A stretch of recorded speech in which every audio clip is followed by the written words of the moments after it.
안녕하세요. 산부인과 전문의 유지연 신날입니다. 오늘은 제 어깨가 든든합니다. 왜 웃죠? 왜 너무 동의를 좀 해줘야 되는 거 아니야? 너무 이렇게 좋아서. 웃어도 되는 거예요? 신원님 모를 수도 있어요. 전 1년차 때 수술방에 교수님을 어레인지하면 오늘 하루는 내가 잘 풀리는 날이구나. 그랬었습니다. 오늘은 바로 삼성서울병원 이유영 교수님을 모시고 부인과 질환에 대해서 조금 더 알아보려고 준비해 왔습니다. 저희가 진료를 보다 보면 난소를 가지고 계신 분들이 많은데 많이들 난소에 혹이 있으면은 뭐가 있는지 아니면 이게 큰일이 난 건지 이런 게 좀 궁금하실 것 같기는 해요. 네. 그럼 먼저 난소에 참 종류가 많잖아요, 교수님. 네네. 보통 어떤 종류의 이제 크게 분류하면 대충 이렇게 있을까요? 네. 난소혹은 크게 이제 두 가지가 있습니다. 네, 하나는 생리적인 혹이라고 해서 보통 이제 생리하고 연관성이 있고 내지는 임신하고도 좀 연관성이 있고요. 특징적으로는 이제 생리 주기에 따라서 커졌다가 작아졌다를 반복할 수 있어서 꼭 치료를 요하지 않은 경우가 꽤 많습니다. 반면에 이제 비정상적인 혹, 이제 이 생리적인 혹에 이 반대되는 개념인데요. 네, 비정상적인 혹은 또 다시 세 가지로 크게 분류가 되고, 네, 양성, 경계성, 악성 이렇게 분류가 됩니다. 이 악성은 소위 말하는 제가 보통 암을 말하고요. 그 다음에 양성 혹이라는 거는 이제 악성 혹에 반대되는 괜찮은 혹을 말합니다. 또 드물지만 경계성 혹이라는 것도 존재합니다.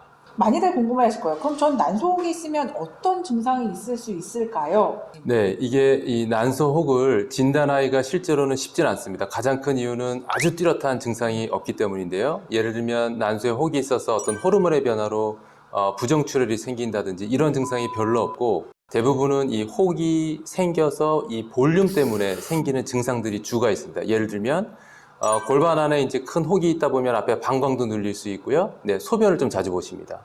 또 예를 들면 뒤에 있는 장을 누르게 되면 조금만 먹어도 소화가 잘 안 되시거든요. 그래서 소화불량으로 내과를 가시고 이제 이런저런 이유로 이 난소 혹에 대한 아주 특징적인 있는 증상이 있지 않기 때문에 대부분 다른 과를 이렇게 거쳐서 이제 산부인과로 나중에 오시긴 하시는데요.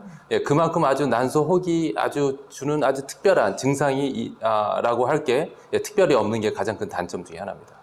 그러면은 환자분들이 그럼 내가 난소 혹이 있는지 좀 알아보려고 했을 네네. 때 어떤 검사를 해야 되는지랑 혹시 내가 검사를 할 때 얼마 주기로 검진을 좀 해야 되는지에 대한 게 있을까요? 네.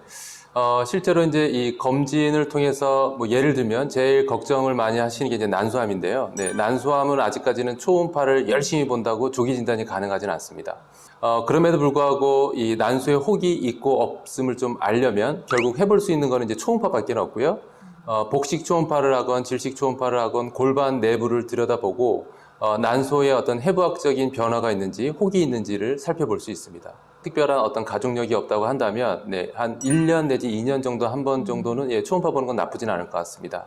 단 아주 특수한 경우가 있죠. 예를 들면 유방암의 가족력이 있고 실제로 이 브라카 유전자가 이상이 있는 그런 가족력이 있다면 보통 초음파는 6개월에 한 번 꽤 자주 보는 거 셈이 되고요.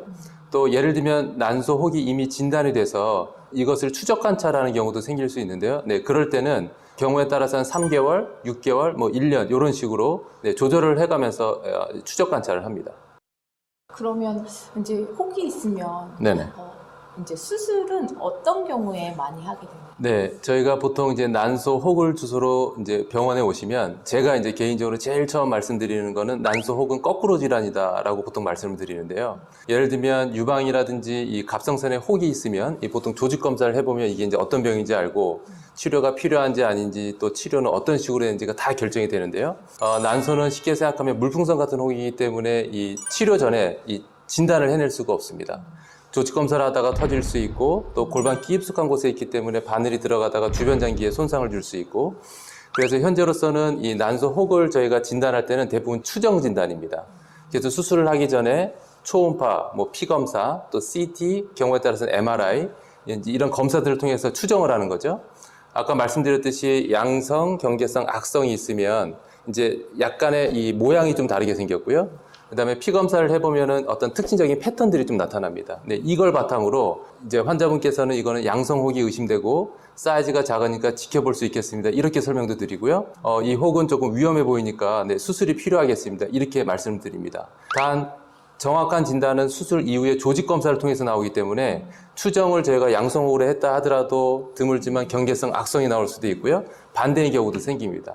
지금까지 난속의 종류랑 그리고 진단 방법 그리고 증상에 대해서 알아봤는데 다음 편에 이어서 치료 방법에 대해서 조금 더 알아보려고 합니다.